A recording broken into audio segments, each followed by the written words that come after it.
இந்த வீடியோஸ்லாம் பார்க்கும்போது மனசுக்கு அவ்வளோ கஷ்டமா இருக்கு. ஒரு மக்கள சேவ் பண்ண வேண்டிய கவர்மெண்ட்டே வந்து, மக்கள இவ்வளோ வந்து அடிச்சு கொடுமை பண்றாங்க அப்படிங்கிறது ரொம்ப கஷ்டமான விஷயம். இப்ப இந்த புரொட்டஸ்ட் வந்து எப்படி ஸ்டார்ட் ஆச்சு? இதோட ஸ்டார்ட்டிங் பாயிண்ட் என்ன?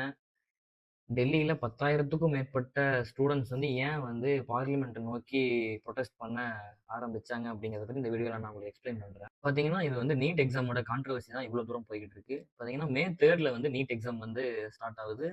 ஸ்டார்ட் ஆன அடுத்த 9 டேஸ்ல வந்து எக்ஸாம் வந்து கேன்சல் அப்படின்னு சொல்லிட்டு என்டிஏ சைட்ல வந்து அனௌன்ஸ்மென்ட் பண்றாங்க. ரீ எக்ஸாம் வந்து ஜூன் 21 நடக்கும் அப்படின்னு சொல்றாங்க. நீங்க யோசிச்சு பாருங்க, ஒரு ஸ்டூடண்ட் வந்து தன்னோட என்டையர் லைஃபையும் இந்த எக்ஸாமுக்காக அவன் ஸ்பெண்ட் பண்ணிடுறான். மறுபடியும் எக்ஸாம் வந்து கேன்சல் ஆகி ரீ எக்ஸாம் அப்படின்னும்போது அவன் மனசு எவ்வளவு கஷ்டப்பட்டிருக்கும் அப்படின்னு சொல்லிட்டு இதனால கிட்டத்தட்ட ஒரு 12 ஸ்டூடண்ட்ஸ் வந்து சூசைட் பண்ணியிருக்காங்க. இதுக்கப்புறம் பாத்தீங்கன்னா சிஜேபி சைட்ல இருந்து எஜுகேஷன் சிஸ்டம்ல அக்கௌண்டபிலிட்டி வேணும் அப்படின்னு சொல்லிட்டு போராட்டம் ஸ்டார்ட் பண்ணியிருந்தாங்க.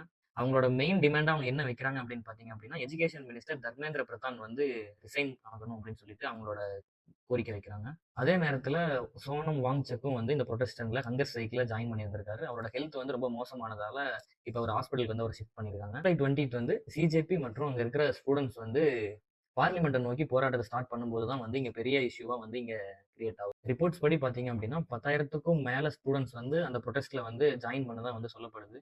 அத தடுக்கும்போது தான் வந்து போலீஸ் சைட்ல இருந்து லத்தி சார்ஜ், டியர் கேஸ் இது மாரி பல விஷயங்கள் வந்து அங்க நடந்து ஸ்டூடண்ட்ஸ்க்கு வந்து பெரிய லெவல்ல வந்து காயம் வந்து ஏற்படுது. ஆனா சிஜேபி சைட்ல தொடர்ந்து ஒரு விஷயம் சொல்றாங்க. இது வந்து பொலிட்டிக்கல் மூவ்மெண்ட் கிடையாது. இது வந்து ஸ்டூடண்ட்ஸோட எஜுகேஷன் சிஸ்டம்க்கு எங்களுக்கு அக்கவுண்டபிலிட்டி வேணும் அப்படின்னு சொல்லிட்டு சிஜேபி சைட்ல வந்து சொல்லப்படுது. ஒரு ஸ்டூடண்ட் வந்து பல வருஷமா ஒரு எக்ஸாம்க்காக பிரிப்பேர் பண்ணி அந்த எக்ஸாம் எழுதுறான் அப்படின்னா, அதுல ஒரு ப்ராப்ளம் நடக்குது எஜுகேஷன் சிஸ்டம்ல அப்படின்னும்போது, இதுக்கு யார் பொறுப்பு அப்படின்னு சொல்லிட்டு தான் வந்து ஸ்டூடண்ட் சைட்ல ஒரு கொஸ்டினா வைக்கப்படுது. நீட் எக்ஸாம் இஷ்யூ மட்டும் கிடையாது. இது இந்தியால நடக்கிற மொத்த என்டையர் எக்ஸாமோட ட்ரஸ்ட் வந்து இந்த இடத்துல ஒரு கொஸ்டின் மார்க் ஆகுது.